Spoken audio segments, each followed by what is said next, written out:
श्री गुरुचरित्र अध्याय 10 मराठी भावार्थ. दिवस दुसरा. काश्यप गोत्राचा एक वल्लभेश नावाचा सुशील व सदाचरणी ब्राह्मण होता. तो व्यापार करून अर्थार्जन करीत असे. दरवर्षी तो कुरवपुराला यात्रेनिमित्त श्रीपाद स्वामींच्या दर्शनासाठी नियमितपणे जात असे. त्याने एकदा श्रीपादचरणी नवस केला की मला व्यापारामध्ये बरकत येऊन अधिक धनलाभ झाला तर मी यात्रेनिमित्त कुरवपुरास येईन, तेव्हा सहस्त्र ब्राह्मणांना इच्छा भोजन घालीन. अशा प्रकारे श्रीपादचरणी संकल्प करून त्यांच्या चरणी नतमस्तक होऊन परत आपल्या गावी निघून आला. व्यापारासाठी ज्या ज्या ठिकाणी तो गेला तिथे त्याने सचोटीने व्यापार करून खूप धन संपत्ती मिळवली. यात्रेला निघण्याआधी त्याला आपण केलेल्या संकल्पाची आठवण झाली. त्याप्रमाणे भरपूर धन घेऊन व मदतीला काही नोकर घेऊन तो निघाला. त्या नोकरांनी त्याचा विश्वास संपादन केला. आपापसात संगनमत करून वाटेत एक जंगलामध्ये रात्री मुक्कामाला थांबले असता त्यांनी त्या ब्राह्मणाचा शिरच्छेद केला व त्याच्याजवळील सर्व धनसंपत्ती घेऊन ते जाऊ लागले. इतक्यात कुरवपूर निवासी श्रीपादस्वामी एका जटाधारी साधूच्या वेशात हातात त्रिशूळ व खड्ग घेऊन प्रकट झाले व त्यांनी त्या चोरांना मारण्यास सुरुवात केली. त्यातील एका नोकरास ब्राह्मणाचा वध झाल्याचे पाहून खूप वाईट वाटले. तो काकुळतीला येऊन त्या साधू पुरुषांच्या पाया पडून त्यांची विनवणी करू लागली. जरी मी ह्या नोकरांबरोबर होतो तरी माझा या ब्राह्मणाला मारण्याच्या कटात सामील होण्याचा हेतू नव्हता.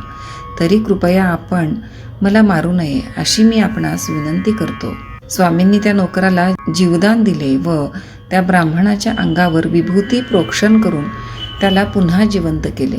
तसेच तो ब्राह्मण शुद्धीवर येईपर्यंत त्याचे व त्याच्या संपत्तीचे रक्षण करण्यास त्या नोकरास सांगून ते अदृश्य झाले. हा सर्व प्रसंग पाहून तो नोकर विस्मयचकित झाला व ब्राह्मण शुद्धीवर येईपर्यंत तिथे बसून राहिला. थोड्या वेळाने सूर्योदय झाला तेव्हा त्याने ब्राह्मणास हलवून त्यांच्या तोंडावर पाणी शिंपडून त्याला शुद्धीवर आणले. ब्राह्मणाला ते नोकर मेलेले पाहून अचंबा वाटला. त्याच्याजवळ बसलेल्या नोकराने घडलेला सर्व प्रकार त्याला सांगितला. सर्व धनसंपत्ती त्याने ब्राह्मणाच्या स्वाधीन केली. ब्राह्मण त्या नोकराबरोबर कुरवपुरास आला. तेथे श्रीपादस्वामींच्या पादुकांचे यथासांग पूजन केले. केवळ श्रीपादस्वामींच्या आशीर्वादामुळे आपण या संकटातून वाचलो व आपला पुनर्जन्म झाला याची खात्री पटली. नोकराच्या मदतीने त्यांनी सहस्त्र ब्राह्मणांना इच्छा भोजन घालून आपला संकल्प पूर्ण केला. त्या नोकरास थोडे धन बक्षीस देऊन त्याचे बरोबर तो आपल्या गावी परत आला.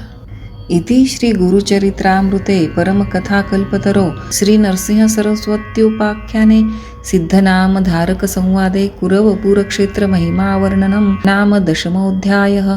श्री गुरुदत्तात्रेयार्पणमस्तु. श्री गुरुदेव दत्त. श्री गुरुचरित्र अध्याय 11 मराठी भावार्थ. पूर्वी कुरवपूर येथे जी विप्र स्त्री शनिप्रदोष समयी शिवपूजा करीत असे व श्रीपादांची पूजा करीत असे तो कथाभाग अध्याय 8 मध्ये आहे. त्या विप्र स्त्रीचा कालांतराने मृत्यू झाला.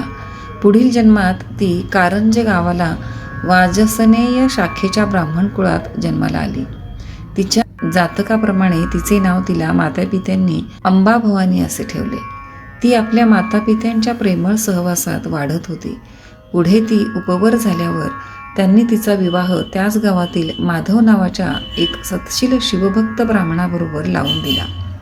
अंबाभवानी आपल्या सासरी आनंदाने व सुखाने नांदत होती. पूर्वजन्मीच्या वासनेप्रमाणे तिला ईश्वरपूजनाची खूप आवड होती. प्रदोषसमयी ती पतीसह मनोभावे शिवपूजा करीत असे. वयाच्या 16व्या वर्षी ती गरोदर राहिली. तिला उत्तम डोहाळे लागले. ती ब्रह्मज्ञान बोलत असे. ईश्वर चिंतनात सदोदित मन गुंतवीत असे. 9 महिने पूर्ण झाल्यावर तिला मुलगा झाला. जन्मतःच त्या बालकाने ओंकाराचा उच्चार केला. ज्योतिषी लोकांनी ग्रहयोग पाहून त्याचे भविष्य सांगितले. हा मुलगा मोठा योगी पुरुष होणार आहे. त्याच्या मार्गात कोणताही अडथळा आणू नका. सर्व काही त्याच्या मनाप्रमाणे होऊ दे. याच्या केवळ दर्शनाने पतित लोक पावन होतील. ही वार्ता गावातील सर्व लोकांना समजली व त्याला पाहण्यासाठी सर्वजण येऊ लागले. मुलगा 10 दिवसाचा झाल्यावर माधवाने त्याचे नामकरण केले. त्याचे पाळण्यातले नाव शालग्राम देव असे ठेवले व नक्षत्र नाव नरहरी असे ठेवण्यात आले. पती पत्नी प्रेमाने त्या मुलाचे संगोपन करीत होती. एके दिवशी अंबाभवानी आपल्या पतीला म्हणाली, माझे दूध मुलाला पुरेसे पडत नाही, तरी बालकाला दूध पाजण्यासाठी एखादी दाई पाहावी किंवा एखादी म्हैस मिळत असेल तर आणावी. ते ऐकताच बालकाने आईच्या स्तनाला आपल्या उजव्या हाताने स्पर्श केला.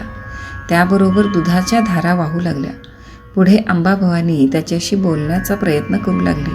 तेव्हा तिच्या लक्षात आले की हा ओंकाराशिवाय काहीच बोलत नाही. म्हणून ज्योतिषाला व वैद्याला बोलावले व त्यांनी सांगितल्याप्रमाणे सर्व प्रयत्न केले, पण काही उपयोग झाला नाही. मुलाच्या देखत आई नशिबाला दोष देऊ लागली. तेव्हा मुलाने खुणेने माझी मुंज करा, मग मी बोलेन असे सुचविले. तेव्हा माधवाने चांगला मुहूर्त पाहून मोठ्या थाटाने नरहरीची मुंज केली. भिक्षावळीच्या वेळी आईने त्याला भिक्षा माग असे सांगितले. भिक्षा वाटली त्यावेळी नरहरीने 4ही वेदांचे प्रारंभ म्हणून दाखविले. लोकांना आश्चर्य वाटले. मुलाने मी ब्रह्मचारी राहून वेदाभ्यास करणार आहे, तरी तू मला तीर्थयात्रेला जाण्याची परवानगी दे असे आईला सांगितले. हे ऐकून अंबाभवानीला खूप वाईट वाटले. आपला मुलगा मोठा झाल्यावर आपला आधार बनून आपली सेवा करील असे कोणत्याही आईला वाटणारच. हे तिने मुलाजवळ बोलून दाखविले. तेव्हा नरहरी म्हणाला, आई तू वाईट वाटून घेऊ नकोस. तुला आणखीन 4 मुलगे होतील, ते तुझी सेवा करतील, परंतु त्या माऊलीचे समाधान होईना. म्हणून नरहरीने आईच्या मस्तकावर हात ठेवला. त्यामुळे तिला पूर्वजन्मीचे स्मरण झाले. आपला मुलगा नरहरी हाच आपल्याला मिळालेल्या आशीर्वादाप्रमाणे श्रीपाद श्रीवल्लभ आहे असे स्पष्ट दिसले. तिचे आनंदाने हृदय भरून आले आणि नकळत तिचे हात जोडले गेले. तेव्हा बाल नरहरी तिला म्हणाले, आई मी सांगतो ते ऐक व त्याची गुप्तता राख. कुठेही वाच्यता करू नको. आम्ही यती संन्यासी आहोत, संसारापासून अलिप्त आहोत. मी सर्व तीर्थस्थानात संचार करणार आहे, तरी मला अडवू नकोस. तेव्हा अंबाभवानी नरहरीला म्हणाली, धर्मशास्त्रात सांगितल्याप्रमाणे बालकाश्रम, गृहस्थाश्रम, वानप्रस्थाश्रम व शेवटी संन्यासाश्रम स्वीकारावा असे आहे. आईचे वचन ऐकून त्यांनी तिला तत्वज्ञान सांगितले. ते पुढील अध्यायात पाहू.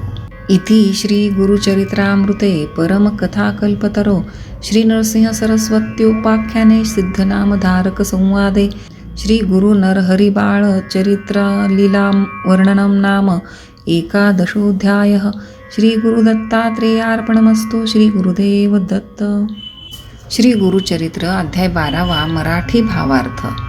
अंबाभवानी आपल्या मुलाला आपल्या परीने बालपणी संन्यास घेण्यापासून परावृत्त करण्याचा प्रयत्न करते. तेव्हा नरहरी आपल्या मातेला समजावून सांगतात, आई जीविताचा काहीच भरवसा नाही, म्हणून म्हातारपणाची वाट न पाहता जोपर्यंत शरीर सुदृढ आहे तोवर पुण्यमार्गाचे आचरण करावे. आणि मला संसार, धनदौलत याची कशाचीच आसक्ती नाही. संसार हा स्वप्नासारखा आहे. मोगऱ्याचे फूल जसे फुलून लवकरच कोमेजते, तसाच हा देह आहे.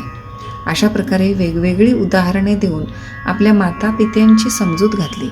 मुलाचे बोलवचन ऐकून आई त्याला म्हणाली, तू आम्हाला सांगितलेले पटते, परंतु त्याची खात्री वाटत नाही. तेव्हा तू दिलेल्या वचनाप्रमाणे जोपर्यंत मला आणखी पुत्ररत्न प्राप्त होत नाहीत तोपर्यंत तू इथेच राहावेस. तू आमचा पुत्र नसून आमचे कुलदैवत आहेस. तुझ्या वचनाची आम्हाला साक्ष पटू दे. नरहरी 1 वर्ष तिथे आईवडिलांजवळ राहिले. त्या कालावधीत त्याने अनेक विद्वानांना वेदशास्त्रे शिकवली. नरहरीच्या वचनाप्रमाणे त्याच्या मातेला जुळे पुत्र प्राप्त झाले. ते 3 महिन्याचे झाल्यावर नरहरीने आपल्या मातापित्यांचा निरोप घेण्याचे ठरविले. निरोप घेते समयी साक्षात दत्तात्रेय स्वरूपात त्यांना दर्शन दिले आणि पुन्हा 30 वर्षांनी मी आपल्या भेटीस येईन असे सांगितले. तसेच या जन्मात तुम्हाला आणखी 2 पुत्र व कन्या प्राप्त होईल असे सांगितले. असे अभिवचन देऊन नरहरी तिथून लगेच निघाले. पुढे ते काशी क्षेत्रास गेले. तिथे कृष्ण सरस्वती नावाच्या वयोवृद्ध संन्यासी यतीने संन्यास धर्माचे पुनरुज्जीवन करून लोकोद्धार करण्यासाठी त्यांना संन्यास घेण्यास आग्रह केला. तेव्हा नरहरीने कृष्ण सरस्वतींचा अधिकार ज्येष्ठत्व लक्षात घेऊन त्यांच्याकडून संन्यास ग्रहण केला. तेव्हापासून नरहरी नृसिंह सरस्वती या नावाने ओळखले जाऊ लागले. नृसिंह सरस्वती यांच्या प्रभावाने अनेक लोक त्यांचे शिष्य झाले. माधव सरस्वती हा त्यांचा प्रिय शिष्य होता. इति श्री गुरुचरित्रामृते परम कथा कल्पतरो श्री नरसिंह सरस्वत्युपाख्याने सिद्धनामधारक संवादे श्री गुरुचातुर्थाश्रम ग्रहणं गुरुपरंपरा कथनं नाम द्वादशोऽध्यायः. श्री गुरुदत्तात्रेयार्पणमस्तु. श्री गुरुदेव दत्त. श्री गुरुचरित्र अध्याय 13. मराठी भावार्थ. प्रयाग येथे माधवाला दीक्षा देऊन नंतर तीर्थयात्रा करीत श्री गुरु कारंज गावाला परत आले. त्यावेळी त्याचे आईवडील, 4ही भाऊ व बहीण त्यांना भेटायला आली. गावातील सर्व नागरिक त्यांच्या दर्शनासाठी जमले. सर्वांना खूप आनंद झाला. श्री गुरूंना त्याचे आईवडील आमचा उद्धार करा असे म्हणू लागले. तेव्हा पुत्राने संन्यास घेतल्यास 42 पिढ्यांचा उद्धार होतो. पूर्वजांना व वंशातील नंतरच्या लोकांनाही यमाचे भय राहत नाही असे श्री गुरूंनी सांगितले. पुढे श्री गुरु गौतमी गोदावरी नदीच्या तीरावरील तीर्थस्नाने पाहात चालले. मंजरिका स्थानी गुरूंनी माधवारण्य नावाच्या यतीवर कृपा केली. स्वामींनी त्याला निजरूप दर्शन दिले व नरसिंहाचे प्रत्यक्ष दर्शन होईल असा आशीर्वाद दिला. त्याला योगाचे ज्ञान दिले व ब्रह्मलोक प्राप्त होईल असे सांगितले. वासर ब्रह्मेश्वर या गोदावरीच्या एका तीर्थक्षेत्रात स्वामी शिष्यांसह स्नान करीत होते. त्यावेळी तिथे एक ब्राह्मण आला. त्याला पोटशूल होता. तो वेदनेने विव्हळत नदीच्या तीरावर गडाबडा लोळत होता. त्याची पोटदुखी फार तीव्र होती. तो जेवला की त्याचे पोट दुखायचे. अन्न माझे शत्रू झाले आहे, तेव्हा आता मेलो तर बरे होईल असा मनाशी निश्चय करून तो पोटावर दगड बांधून पूर्वायुष्यात केलेली कर्मे आठवीत नदीत जीव देण्यासाठी जात होता. तोच गुरूंनी त्याला पाहिले व त्यांनी शिष्यांना सांगितले, त्या ब्राह्मणाला इकडे घेऊन या. गुरु आज्ञेप्रमाणे शिष्यांनी त्या ब्राह्मणाला नदीतून बाहेर काढले. श्री गुरूंच्याकडे घेऊन आले. श्री गुरूंनी त्याची विचारपूस करून आत्महत्येचे पातक करण्यापासून त्याला परावृत्त केले व सांगितले, तुझ्या व्याधीवर माझ्याजवळ औषध आहे. तू जीव देऊन महापाप करू नकोस. मी तुला औषध देऊन त्या व्याधीतून मुक्त करतो. तेवढ्यात सायनदेव नावाचा एक ग्रामाधिकारी ब्राह्मण तेथे आला. तेव्हा श्री गुरु सायनदेवाला म्हणाले, मी याला औषध देतो. याला अनारसे व उडदाचे अन्न तसेच दुधाची खीर खायला घाल. त्यामुळे त्याचे दुखणे समूळ नष्ट होईल. याला लवकर घरी घेऊन जा. तेव्हा गुरुवचनाचा स्वीकार करून त्यांच्या पाया पडून सायनदेव त्यांना म्हणाला, आपणही भिक्षेसाठी माझ्याकडे यावे. गुरूंनी त्याच्या आमंत्रणाचा स्वीकार केला. जाखाई नावाची त्या सायनदेवाची पतिव्रता पत्नी होती. त्या दोघांनी गुरूंची षोडशोपचारे पूजा केली. त्याने मनपूर्वक भोजन पात्रे मांडली. अनेक प्रकारची पक्वान्ने, अनारसे, उडदाचे पदार्थ, अष्टविध पक्वान्ने साखरेसह वाढली. श्री गुरु आनंदाने भोजन करू लागले. त्या पोटशूळ असलेल्या ब्राह्मणाने मनापासून भोजन केले. श्री गुरूंच्या कृपादृष्टीने त्याची व्याधी गेली. ज्या ब्राह्मणाचे अन्नाशी शत्रुत्व होते तेच अन्न गुरुकृपेमुळे त्याला औषध ठरले व त्याचे दुखणे गेले. ज्याच्यावर गुरुकृपा होते त्याचे जन्मांतरीचेही दोष जातात. तिथे शारीरिक व्याधी कुठून राहणार. इति श्री गुरुचरित्रामृते परमकथा कल्पतरो श्री नरसिंह सरस्वत्युपाख्याने सिद्धनामधारक संवादे करंजनगराभिगमनं तथा विप्रोदरव्यथा निरसनं नाम त्रयोदशोऽध्यायः. श्री गुरुदत्तात्रेयार्पणमस्तु. श्री गुरुदेव दत्त. श्री गुरुचरित्र अध्याय 14. मराठी भावार्थ. सायनदेवाने केलेल्या पूजेने व संतुष्ट होऊन श्री नरसिंह सरस्वतींनी त्याला वरदान दिले. सायनदेवाने श्री गुरूंना विनवणी केली की मी ज्याची नोकरी करतो तो यवन अत्यंत क्रूर आहे. तो दरवर्षी ब्राह्मणांना ठार मारतो. मला आज त्यासाठीच बोलावले आहे. मी त्याच्याकडे गेलो तर तो माझे निश्चित प्राण घेईल. तरी कृपया या संकटातून मला मुक्त करावे. हे ऐकून श्री गुरूंनी त्याच्या मस्तकावर अभयहस्त ठेवला व तू निश्चितपणे यवनाच्या भेटीस जावे असे सांगितले. तू परत आल्यावरच आम्ही पुढील यात्रेस निघू असे आश्वासन दिले. त्याचप्रमाणे ब्राह्मण यवनाकडे गेला. तो यवन महाभयंकर यमासारखा होता. सायनदेवाला पाहताच अत्यंत क्रोधित होऊन तोंड फिरवून घरात गेला. सायनदेव भयचकित होऊन श्रीगुरूंचे चिंतन करू लागला. घरात जाताच त्या यवनाला अचानक निद्रेने घेरले. त्याला भास झाला की कोणी ब्राह्मण आपल्या शरीराचे तुकडे करीत आहे. त्या भयंकर क्लेशाने यवन जागा झाला. त्याने मग सायनदेवाला न मारताच त्याच्या पाया पडून, तुला येथे कोणी बोलावले, आता लवकर परत जा, असे म्हणून त्याने त्याला वस्त्रभूषणे देऊन निरोप दिला. सायनदेव आनंदाने लगेच आपल्या गावी वासर क्षेत्र गंगातीरी गुरुचरणांचे दर्शन घेण्यासाठी गेला. श्री गुरूंना त्याने घडलेला सर्व वृत्तांत सांगितला. श्री गुरु संतुष्ट होऊन दक्षिणेतील तीर्थक्षेत्री जाण्यास निघाले. तेव्हा सायनदेव श्री गुरूंना म्हणाले, आपली भक्तवत्सल अशी कीर्ती आहे, तेव्हा मी आपल्या सेवेत अखंड राहण्यासाठी आपल्याबरोबर येऊ इच्छितो. तेव्हा श्री गुरु त्याला म्हणाले, मला दक्षिणेत तीर्थयात्रेला जाणे काही कारणाने आवश्यक आहे. मी तुला 15 वर्षांनी पुन्हा दर्शन देईन. तेव्हा तू मला पुत्र पौत्र व स्त्रीसह भेट. चिंता करू नकोस, सुखाने संसार कर. अशा प्रकारे सायनदेवाचा निरोप घेऊन श्री गुरु वैजनाथ क्षेत्री गेले. इति श्री गुरुचरित्रामृते परमकथाकल्पतरो श्री नरसिंह सरस्वत्योपाख्याने सिद्धनामधारक संवादे क्रूर यवन शासनम सायनदेव वरप्रदानम नाम चतुर्दशोऽध्यायः. श्री गुरुदत्तात्रेयार्पणमस्तु. श्री गुरुदेव दत्त. श्री गुरुचरित्र अध्याय 15वा. मराठी भावार्थ. श्री गुरूंचा महिमा प्रकट झाला. त्यामुळे अनेक लोक त्यांच्या भजनी लागले.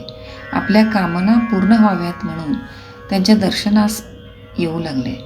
त्यात चांगले वाईट धूर्त सगळेच गुरुपाशी येत होते. सारेच शिष्य होऊ पाहत होते. नाना जातीचे लोक येऊन वरदाने मागतील म्हणून श्री गुरु गुप्त रूपाने राहिले. स्वतः परमेश्वर भक्ती पाहून योग्यतेप्रमाणे वर देतो म्हणूनच श्री गुरु तेथे गुप्त रूपाने राहिले. सर्व शिष्यांना त्यांनी एकत्र बोलावले व तीर्थयात्रेस जाण्यास सांगितले. सर्व तीर्थे करून तुम्ही श्रीशैल येथे मला भेटावे असे सांगितले. तेव्हा श्री गुरूंना शिष्य म्हणाले, तुमच्या दर्शनानेच आम्हाला तीर्थयात्रा घडतात. श्री गुरूंच्या चरणापाशी सर्व तीर्थे असतात असे वेदांमध्ये व शास्त्रातही सांगितले आहे. तरी श्री गुरु त्यांना सूचना देऊ लागले, तुम्ही संन्यासी आहात. 5 दिवसांपेक्षा जास्त वेळ एका ठिकाणी राहू नये. संन्यास घेतल्यावर माणसाने सर्व तीर्थे पाहावीत व मग एका स्थानी स्थिर चित्त करून राहावे, हेही शास्त्रात सांगितले आहे. असे सांगून त्यांनी भारतातील सर्व तीर्थक्षेत्रांची व नद्यांची महती सविस्तर समजावून सांगितली. आमचे विशेष सांगणे असे आहे की तुम्ही धर्माचे आचरण जास्तीत जास्त करावे, मग आम्हाजवळ यावे. बहुधान्य नाम संवत्सर आले की आम्ही श्रीशैल क्षेत्री येऊ. तिथे तुम्ही सर्व शिष्यांनी आम्हाला भेटावे, असा सर्व शिष्यांना श्री गुरूंनी उपदेश केला. तेव्हा सर्व शिष्य त्यांच्या पाया पडू लागले आणि म्हणाले, तुमचे वाक्य आम्हाला परिसासारखे आहे. जो गुरु आज्ञा पाळत नाही तो यमपुरीत अखंड नरक यातना भोगतो. तेव्हा आम्ही श्रद्धापूर्वक सर्व तीर्थे करून येतो. शिष्यांचे बोलणे ऐकून श्री गुरूंनी त्यांना सर्वांना समान रीतीने उद्देशून प्रथम काशी क्षेत्री जाऊन गंगेची सेवा करावी व तिथून यात्रेस सुरुवात करावी असे सांगितले. नंतर श्री नरसिंह सरस्वती वैजनाथ येथे गुप्तपणे राहू लागले. इति श्री गुरुचरित्रामृते परमकथाकल्पतरो श्री नरसिंह सरस्वत्योपाख्याने सिद्धनामधारक संवादे तीर्थयात्रा निरूपणं नाम 15ोऽध्यायः. श्री गुरुदत्तात्रेयार्पणमस्तु. श्री गुरुदेव दत्त. श्री गुरुचरित्र अध्याय 16वा. मराठी भावार्थ. सर्व शिष्य तीर्थयात्रेला गेल्यावर स्वतः सिद्धमुनी गुरुसेवेसाठी श्री गुरूंच्या जवळ राहिले. श्री गुरु वैजनाथ येथे 1 वर्ष होते. तेव्हा एक ब्राह्मण श्री गुरूंच्याकडे आला आणि म्हणाला, महाराज, माझे मन स्थिर नाही. मला माझे गुरु फार टाकून बोलतात, क्रोध करतात, वेदशास्त्र न शिकविता इतर गोष्टी करायला सांगतात. मला त्याचा वीट आला आहे. मी त्यांना सोडून आपल्या चरणाशी आलो आहे. तेव्हा मला उपदेश करा व ज्ञान द्या. तेव्हा श्री गुरु म्हणाले, ब्राह्मणा, तूच स्वतः आपले अहित करून घेत आहेस. तू स्वतःचे गुणावगुण काय आहेत याचा विचार करीत नाहीस. तुला ज्ञान कसे मिळणार? आपल्या गुरूंचे तू नेहमी दोष सांगतोस. तुझे मन स्थिर होणार नाही. जो कोणी मनुष्य गुरूंचा द्वेष करणारा असतो त्याला इह व परलोक काहीच लाभत नाही. जो गुरु सेवा करतो, जाणतो, त्याला सर्व ज्ञात होते. गुरु संतुष्ट झाला तर वेदशास्त्र समजते. अष्टसिद्धी आपल्याला वश होतात. गुरु हाच ब्रह्मदेव, गुरु हाच शंकर, गुरु हाच नारायण स्वरूप आहे. मनाचा निर्धार करून गुरुसेवा करावी. अशा प्रकारची गुरुसेवा करण्याने तो प्रसन्न झाला तर तत्काळ सर्व ज्ञान तो शिष्याला देऊ शकतो. त्यांनी धौम्य ऋषीचे 3 शिष्य गुरुकृपेस कसे पात्र ठरले त्याची पुढील कथा सांगितली. धौम्य ऋषी आपला एक शिष्य वेद याला म्हणाले, तू आता शेतात जा व तेथील पिकाचे रक्षण कर. शेतातील धान्य आश्रमात घेऊन ये. गुरु आज्ञेप्रमाणे तो शेताकडे गेला आणि शेतातील तयार झालेल्या धान्याची तेथील नोकरासह कापणी, झोडणी वगैरे कामे करून धान्य पोत्यांमध्ये भरून ठेवले. ते आश्रमात आणण्यासाठी गुरूंनी त्याला एक गाडा दिला. त्याला रेडा झुंपला व तो शेतातून धान्य आणण्यासाठी गेला. शेतातील 2 खंडी भात त्याने गाड्यावर ठेवले. एकीकडे रेडा व दुसरीकडे स्वतः असे दोघे मिळून गाडा आश्रमात आणू लागले. वाटेत एका ठिकाणी तो रेडा चिखलात रुतला. त्याला गाड्याच्या वजनामुळे पुढे जाता येईना, परंतु गाडा ओढताना त्याच्या गळ्याला फास बसू लागला. म्हणून त्याने रेड्याला गाड्यापासून सोडवले. शिष्यांनी केलेल्या प्रयत्नांची पराकाष्ठा पाहून गुरु त्याच्यावर प्रसन्न झाले. त्याला आलिंगन देऊन तू वेदशास्त्रात पंडित होशील असा आशीर्वाद दिला. नंतर गुरु आज्ञेप्रमाणे तो आपल्या घरी गेला. अशा प्रकारे धौम्य ऋषींनी अरुणी व उपमन्यू या आपल्या इतर 2 शिष्यांची सुद्धा परीक्षा घेतली. त्यांची गुरुनिष्ठा व प्रेम पाहून त्यांनाही वेदशास्त्र संपन्न केले. नृसिंह सरस्वती त्या ब्राह्मणाला म्हणाले, गुरुला संतुष्ट केल्यास असाध्य असे काही नाही. हे तुला माहीत असताना तू अविद्येमुळे व्यर्थ भटकत आहेस. एकदा माणसाचे मन मोडले की ते पुन्हा एक होणे फार कठीण असते. हे ऐकून त्या ब्राह्मणाला पश्चाताप झाला. आपली चूक त्याच्या लक्षात आली, परंतु परत गुरुकडे जाण्यास मन तयार होईना. परंतु त्याने स्वामींना सांगितले, माझे शरीर गुरुद्रोह करणारे आहे, तेव्हा आता मला मरणाशिवाय दुसरा मार्ग नाही. तेव्हा श्री गुरूंनी त्याची समजूत घातली आणि त्याला अविचारापासून परावृत्त केले. तेव्हा ब्राह्मणाने श्री गुरूंच्या चरणी वंदन केले. तुम्ही जगद्गुरू असून त्रयमूर्तीचे अवतार आहात, तरी आपण माझा उद्धार करावा असे सांगितले.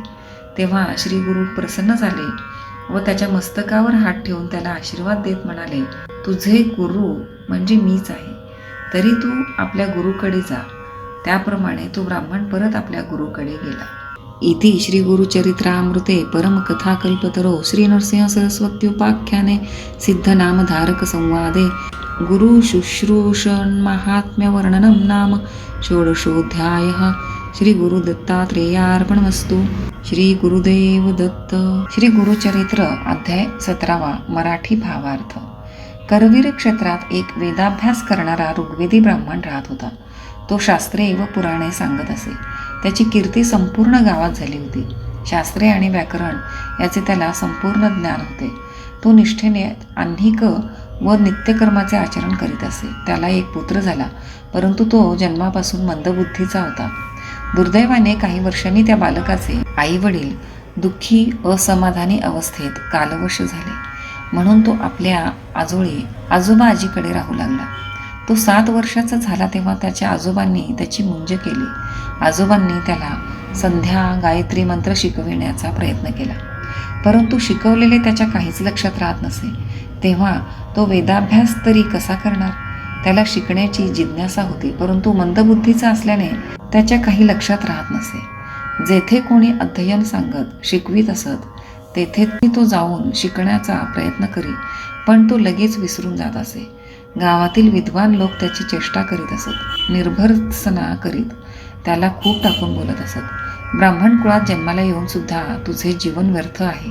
ज्याला विद्या असते तोच लोकात मोठा मानला जातो. विद्या ही ब्राह्मणाची ठेव आहे. ज्याच्याजवळ विद्या असते त्याला जीवनातील सर्व सुखे मिळतात. तो यशस्वी होतो. एखादी व्यक्ती वयाने जरी मोठी असली तरी त्याला विद्या प्राप्त नसेल तर तो समाजात पूज्य ठरत नाही. त्या गावातील ब्राह्मणांना त्याने विचारले, माझी शिकण्याची खूप इच्छा आहे. तेव्हा या परिस्थितीत मी काय करावे? आपल्याकडूनच मला प्रेरणा व मार्गदर्शन व्हावे अशी मी आपणास विनंती करतो. तेव्हा ते ब्रह्मवृंद उपहासाने त्याला म्हणाले, तुला विद्या प्राप्त होण्यासाठी पुनर्जन्म घ्यावा लागेल. या जन्मात तुला विद्या प्राप्त होणे शक्य नाही. हे ऐकून तो बालक अत्यंत निराश झाला व तो गाव सोडून जाण्यास निघाला. वाटेत अरण्यातून जात असता अनेक वाईट विचार त्याच्या मनात येऊ लागले. तो खिन्न मनाने जात असता त्याला वाटले, मला सगळे लोक दूषणे देतात. आता मी जगून काय उपयोग आहे? जीव देण्याशिवाय मला आता दुसरा मार्गच नाही. असा विचार करीत तो चालला असता भिलवडी गावात आला. पोटात काही अन्न नाही, रात्रीची वेळ. अशा अवस्थेत तो गावातील जगन्माता भुवनेश्वरीच्या मंदिरापाशी आला. देवीचे दर्शन घेतले आणि हात जोडून देवीला म्हणाला, माझी जीभ छाटून तुला अर्पण करीत आहे. जर तू मला दर्शन देऊन यातून मार्ग दाखविला नाहीस तर माझे मस्तक मी तुझ्या चरणी अर्पण करेन. असा निर्धार करून देवीच्या पायाशी बसून राहिला. थोड्या वेळाने तो निद्रेच्या अधीन झाला. तेव्हा स्वप्नात देवीने दर्शन दिले व म्हणाली, बाळा, तू माझ्यावर रागावू नकोस. कृष्णेच्या पैलतीरावर लवकर जा. तेथे एका औदुंबर वृक्षाखाली शंकराचेच अवतार असे महाबलशाली एक तपस्वी आहेत. ते तुझी इच्छा पूर्ण करतील. एवढे सांगून देवी अदृश्य झाली. असे नवलाचे स्वप्न पडले म्हणून तो आनंदित होऊन तिथून निघाला व कृष्णेच्या प्रवाहातून पोहत पैलतीरी आला. तेथे त्याला श्री गुरूंचे दर्शन झाले. त्यांचे चरणी मस्तक ठेवून मनामध्ये त्यांची प्रार्थना केली. त्यांनी प्रसन्न होऊन त्याच्या मस्तकावर हात ठेवला.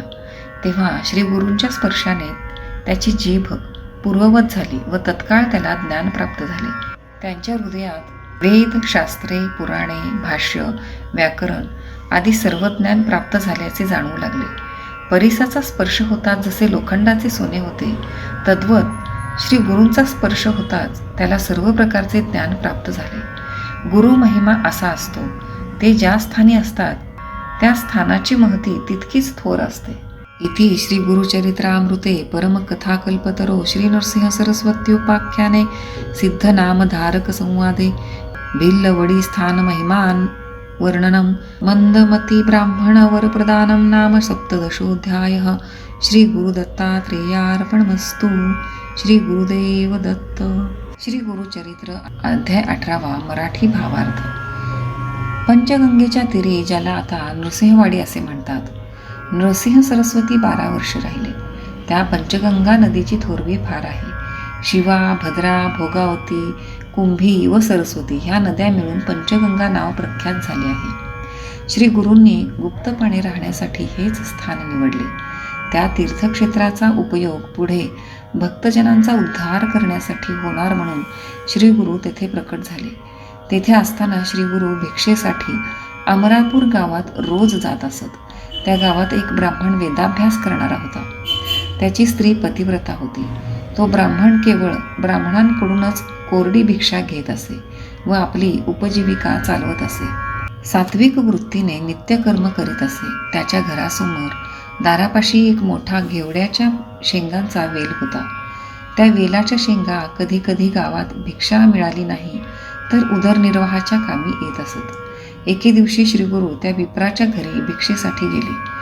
त्याने त्यांचे आदराने स्वागत केले आणि भक्तीने षोडशोपचारे पूजा करून घेवड्याच्या शेंगांची भाजी करून भोजन दिले.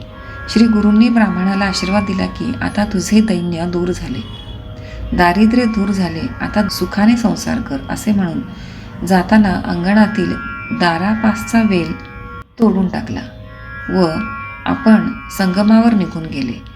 हे पाहून त्या ब्राह्मणाची पत्नी व मुले त्या यतीश्वराला दोष देऊ लागले. तो ब्राह्मणही संतुष्ट झाला. आपले दैव जसे असेल तसे होईल. तो आपल्या बायका मुलांची समजूत घालू लागला. पूर्वजन्मीचा पापपुण्याचा जसा ठेवा असेल त्याप्रमाणे आपण आपले कर्म भोगतो. दुसऱ्यांना दोष देणे मूर्खपणाचे आहे. तो आपला तारक म्हणून भिक्षेसाठी आला. त्याने आपला दारिद्र्यरूपी दोष नेला. तेव्हा आता तोच आपल्याला तारील. विप्राने तुटलेला वेल कृष्णेत टाकून दिला व त्या वेलाचे मूळ खोलवर गेले होते ते काढण्यासाठी दाराजवळची जमीन खोदू लागला. वेलाचे मूळ काढताच त्याखाली त्याला एक कुंभ दिसला. तो बाहेर काढून घरात घेऊन आला.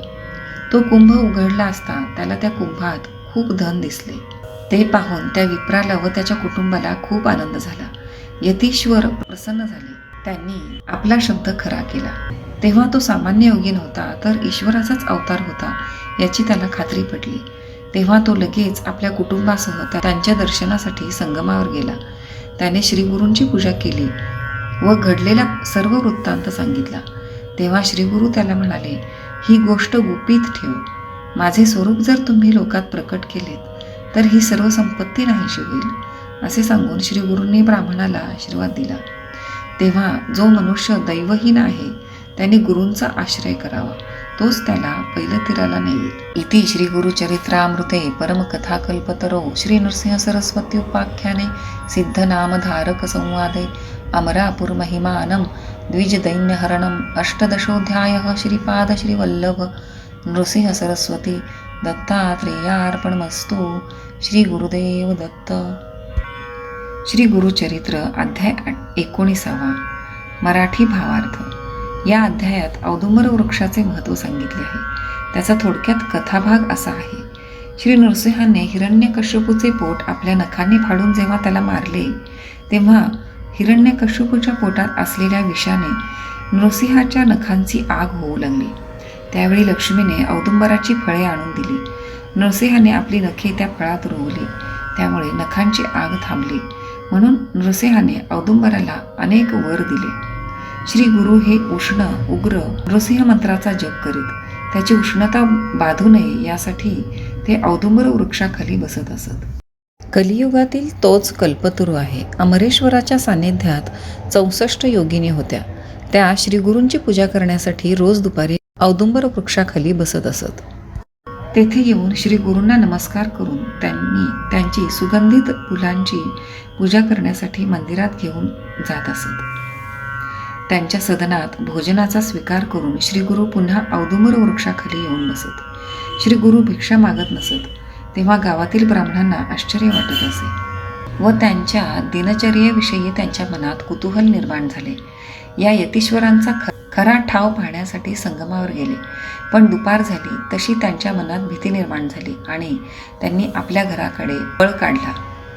एक नावाडी तेथील नदी तीरावर आपला कामधंदा सांभाळून होता. एक दिवस त्याला असे दिसले की योगिनी श्री गुरूंच्या पूजेसाठी आल्या आहेत. त्या श्री गुरूंना पाण्यात घेऊन जात आहेत. त्यांच्यासाठी नदीचे पाणी दुभंगून त्यातून वाट निर्माण झाली. त्या नावाड्याला खूप नवल वाटले. थोड्या वेळाने त्या श्री गुरूंना घेऊन बाहेर आल्या. त्या नावाड्याची खात्री पटली की देवकन्या ज्यांचे पूजन करीत आहेत ती व्यक्ती नक्कीच ईश्वरी अवतार आहे. दुसऱ्या दिवशी योगिनी परत आलेल्या त्याने पाहिल्या. श्री गुरु जेव्हा योगिनीसह नदीच्या पात्रात जाताना दिसले तेव्हा तो नावाडीही त्यांच्या नकळत त्या पात्रात गेला. त्या पात्रात रत्नखचित गोपुरे असलेले एक अप्रतिम नगर त्याला दिसले. श्री गुरु तेथे जाताच सारे नगरच आरती करण्यासाठी बाहेर आले. आतमध्ये एका महालात श्री गुरु एका रत्नजडित सिंहासनावर बसले असता श्री गुरु त्याला त्रैमूर्ती रूप दिसत होते. श्री गुरु पूजा घेऊन परत येत असताना त्यांना तो नावाडी आपल्या मागोमाग येताना दिसला. त्यांनी त्याला विचारले, तू इथे का आलास? तेव्हा तो नावाडी म्हणाला, मी सहज आपल्या दर्शनाला आलो होतो. असे म्हणून त्याने श्री गुरूंचे चरण धरले आणि म्हणाला, स्वामी, आपण गिरिजारमण आहात. संसार मायेत आम्ही गुरफटल्यामुळे आपला महिमा आम्हाला कळत नाही. तुम्ही माझा उद्धार करा. ज्या मनुष्याला आपले दर्शन होते त्याची मनोकामना पूर्ण होते. त्याचे ऐहिक व परलौकिक कल्याण आपल्या दर्शनाने व आशीर्वादाने होते. नावाड्याची विनम्रता पाहून श्री गुरु प्रसन्न झाले व त्याला म्हणाले, तुझी मनोकामना पूर्ण होईल. माझा तुला आशीर्वाद आहे. परंतु आत्ता तू जे पाहिलेस ते कोणाला सांगू नको, नाहीतर तुझे नुकसान होईल. असे सांगून श्री गुरु औदुंबर वृक्षाखाली निघून गेले. नावाडी त्यांचा निरोप घेऊन जेथे तो नौका बांधून ठेवीत असे तेथे आला. त्या नौकेमध्ये त्याला द्रव्याचा ठेवा मिळाला. त्याला श्री गुरूंचे स्मरण झाले. पुढे तो ज्ञानी झाला आणि निरंतर श्री गुरूंच्या सेवेत राहिला. इति श्री गुरुचरित्रामृते श्री नरसिंह सरस्वती उपाख्याने सिद्धनामधारक संवादे औदुंबर वृक्ष महिमानं नाम 19ोऽध्यायः. श्री गुरुदत्तात्रेयार्पणमस्तु. श्री गुरुदेव दत्त. श्री गुरुचरित्र अध्याय 20. मराठी भावार्थ.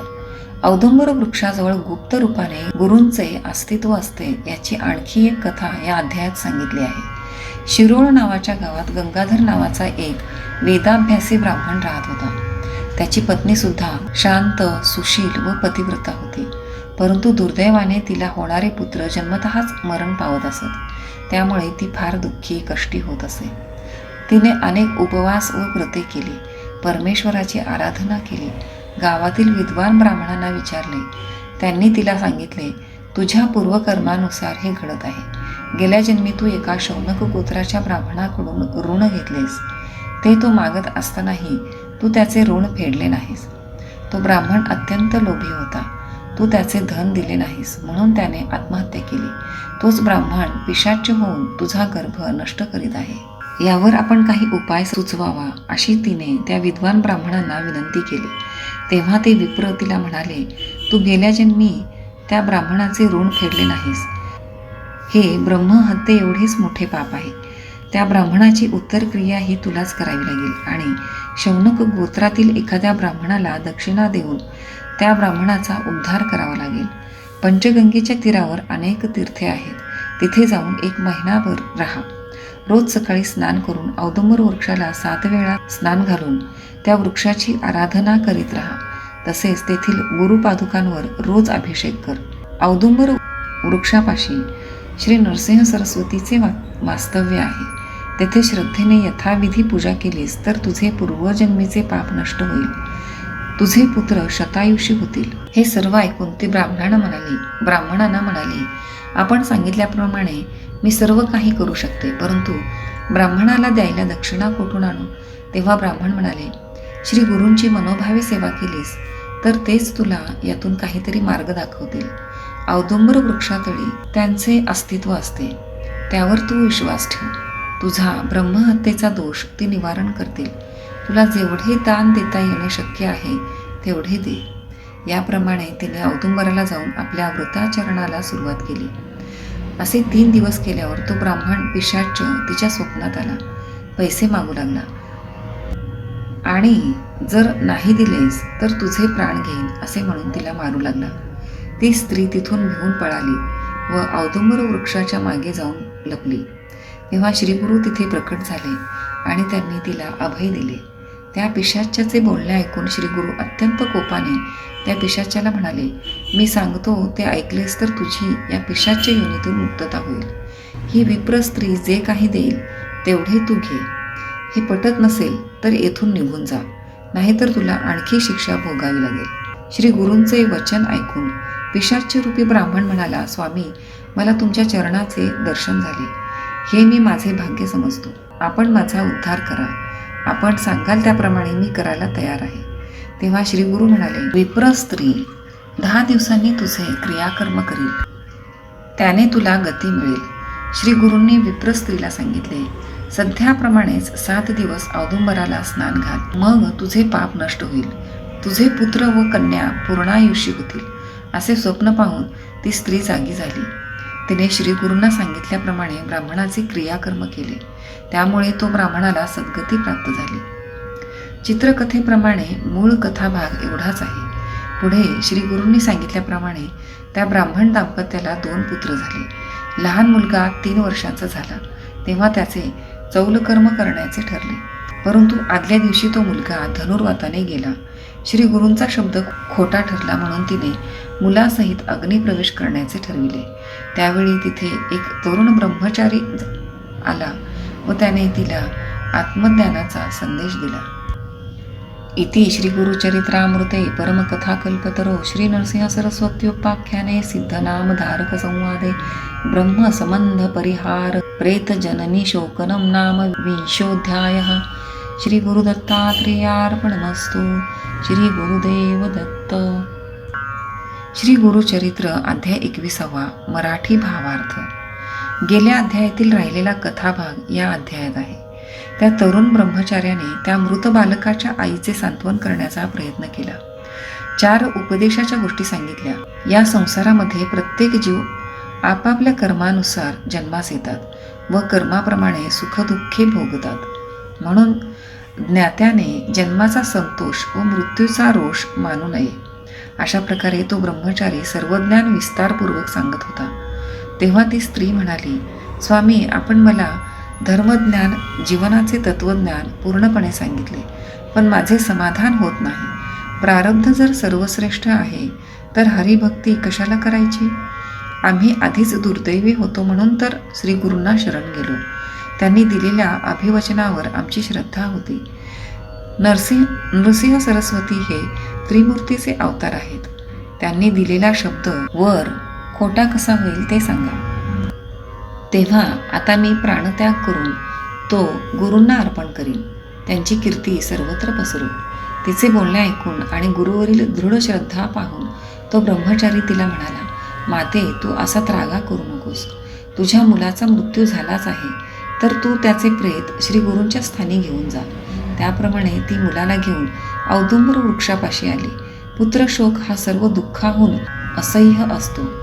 त्या माता पितरास 2 दिवस झोप नव्हती. 3 प्रहर रात्र झाली तेव्हा त्या स्त्रीला झोप लागली. तिला स्वप्नात एक जटाधारी हातात योगदंड त्रिशूळ घेऊन त्या औदुंबर वृक्षापाशी उभा असलेला दिसला. तो तिला म्हणाला, तू ओरडून शोक करू नकोस. तुझ्या मुलावरती आपण उपाय करूया. त्याने आपल्याजवळील भस्म त्या मुलाच्या सर्वांगास लावायला तिला सांगितले. त्या मुलाचे तोंड उघडून प्राणवायू भरला. प्राण म्हणजे वायूच असतो. तो बाहेर निघून गेला आहे. तो पुन्हा आणून घालतो. तुझा मुलगा जिवंत होईल. इतके स्वप्न होत आहे तोच तिला जाग आली आणि आपल्या मुलाच्या प्रेतात धुगधुगी येऊन तो जिवंत झाला आहे असे पाहताच तिला प्रथम विश्वासच बसेना. पण मुलाने भूक लागली असे म्हणून खायला मागितले. तो तिला पान्हा फुटला. हे सारे तिने आपल्या पतीला सांगितले. त्या दोघांनी मग स्नान करून त्या रात्रीसच गुरुपादुका धुवून औदुंबराची व पादुकांची पूजा केली. गुरूंची क्षमा मागितली. एवढे होईपर्यंत रात्र संपली. सूर्य उगवला. मुलाचे अंत्यसंस्कार करण्यासाठी ब्राह्मण मंडळी जमा झाली. तो बालक जिवंत आहे असे त्यांना पाहून आश्चर्य वाटले. गुरु महिमा असा आहे. अनेक लोकांच्या इच्छा तेथे पूर्ण झाल्या आहेत. स्थान महिमा अपार आहे. त्या औदुंबराच्या तळाशी श्री गुरूंचा वास असतो व त्यांची आराधना केल्यास कामना तात्काळ पूर्ण होतात. इति श्री गुरुचरित्रामृते परमकथाकल्पतरो श्री नरसिंह सरस्वत्युपाख्याने सिद्धनामधारक संवादे मृतपुत्र संजीवनं नाम 21 श्री गुरुदत्तात्रेयार्पणमस्तु. श्री गुरुदेव